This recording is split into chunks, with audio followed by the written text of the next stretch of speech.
With the Toronto Raptors trading away Pascal Siakam to the Indiana Pacers and receiving a pretty big package back, including Bruce Brown, we're going to take a look here today at 5 different trade ideas I have for the Toronto Raptors to trade away Bruce Brown and receive some younger assets, younger players, or picks back in a deal for Bruce Brown because he's obviously a pretty valuable player, has a team option for next season, just over $20 million. So he is a pretty valuable piece, could come off the bench, could be a starter, plays good defense. Overall, I think is a good pickup for any kind of contenders looking to make a good run in this year's NBA playoffs. And quickly, before we actually take a look at the trade ideas here, I want to make something pretty clear. Not all of these trades are the exact same value the Raptors are receiving. Some of them are a bit higher or a bit lower, just to kind of gauge more of a range on what we could potentially see for a guy like Bruce Brown.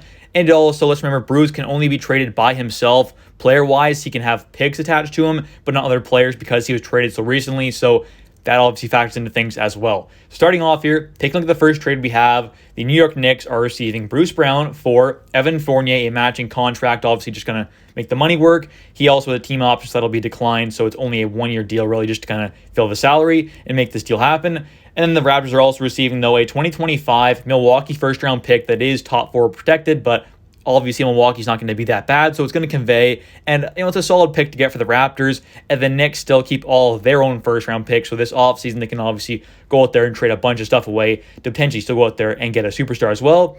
And alongside that first round, the Raptors will receive a 2025 second-round pick via the Brooklyn Nets, as well as in 2028, a second-round pick via the Indiana Pacers or Phoenix Suns. I think this is a pretty good deal for the Raptors. They get a first-rounder. It's obviously not going to be a good one, but more likely going to be a late one. Obviously, Bruce doesn't have the most value in the world, but I do think that this kind of a pick plus 2 seconds is honestly somewhat reasonable for a guy like Bruce Brown. Maybe it's a little more, maybe it's a little less, but either way, I think this is an all-right deal for both sides. And next up here, another New York Knicks trade, but a little different this time. We have the same thing, Evan Fournier coming over for the money. It's a one-year deal because his team option will be obviously declined. But then we have here Quentin Grimes instead of that first-round pick from Milwaukee. I do think Quentin Grimes is definitely worth more than that first-round pick.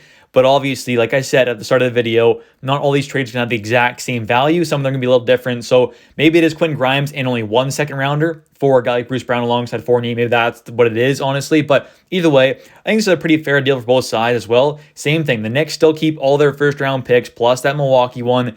They still have a ton of first-round picks to go out there and acquire some superstar player in the offseason. And also, Bruce Brown does have a team option for next year, so they can either opt in or out. And I'd imagine they would opt in because they can use that contract to Bruce Brown, who is a pretty solid player, to go out there and trade him away alongside some other players and picks to go out there and try and find that superstar guy they've been looking for. So I think Bruce Brown does make a lot of sense for the Knicks. He's also a good defender as well, so they could definitely use that. We have seen quite a few rumors kind of circling since the Siakam deal happened about the Knicks wanting to add in a guy like Bruce. So we'll see if that happens or not, but either way, I do think this could be a pretty good deal for both sides. Raptors added in a good, nice young player here in Quentin Grimes, good 3-and-D guy. He's shooting great from 3, plays good defense, and is also very young, as well as 2 second-rounders just to add in some extra value.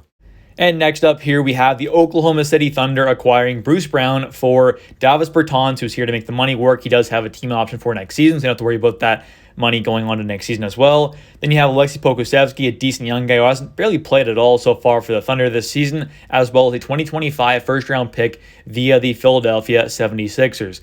I think this is a pretty good deal for both sides. The Raptors get a decent old young guy here in Alexei Pokusevski, really tall, big forward for the Raptors, can shoot the 3 ball a bit. Hasn't really played a whole lot yet this season for the Oklahoma City Thunder, but still could be a nice pickup for the Raps, as well as a first-round pick in next year's draft, 2025, via Philadelphia. Who's obviously not going to be a great pick, but still, a later first-round pick alongside Poku could be a pretty decent pickup.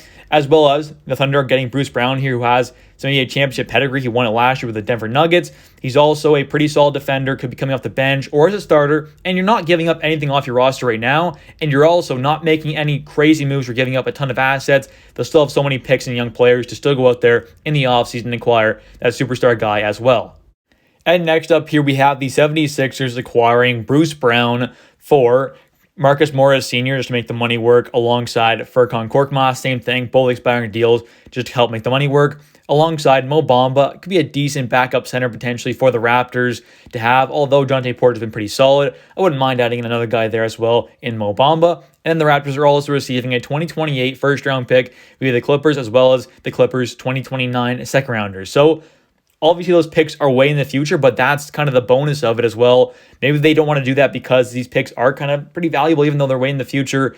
I'm not quite sure, but either way, I wouldn't mind this deal for the Raptors. They had a decent young guy here in Mo Bamba alongside a first and second rounder of the Clippers, who by that time could very well be a pretty awful team. And the 76ers are a great team, obviously, so adding in a guy like Bruce Brown to try and help them put them over the top, especially a guy like this who won the NBA championship last year with the Denver Nuggets, was a big part of that team, has a lot of experience in the playoffs. I think this could be a great move for them.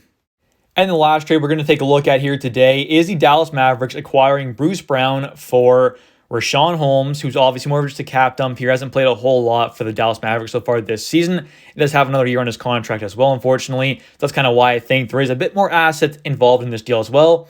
Alongside it, Richaun Holmes will be Olivier Maxence Prosper, a 2023 24th overall pick, a late first rounder in this past draft.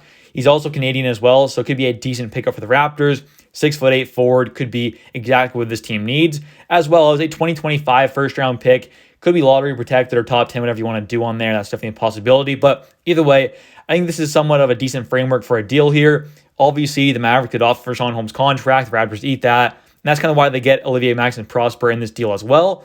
But also, adding in that 2025 first-round pick, some good value for the Raptors there. But the Mavericks get some much-needed defense as well. Bruce Brown could be a great defensive player for them. He can also score a bit as well off the bench if they need that. So a lot of different options for a guy like Bruce on the Mavericks. But they definitely just need to add in a solid defensive player, and that is definitely what Bruce Brown is, as well as having that NBA championship pedigree is also a very good thing to have. Anyways, though, guys, thank you so much for watching. If you have enjoyed, please smash the like button. Don't forget to comment down below your guys' thoughts on these trades. You think they were good, they're bad, what would you change about them, as well as are there other teams you think could be interested in a guy like Bruce Brown as well? Comment them down below. I'll catch you in the next one. Bye.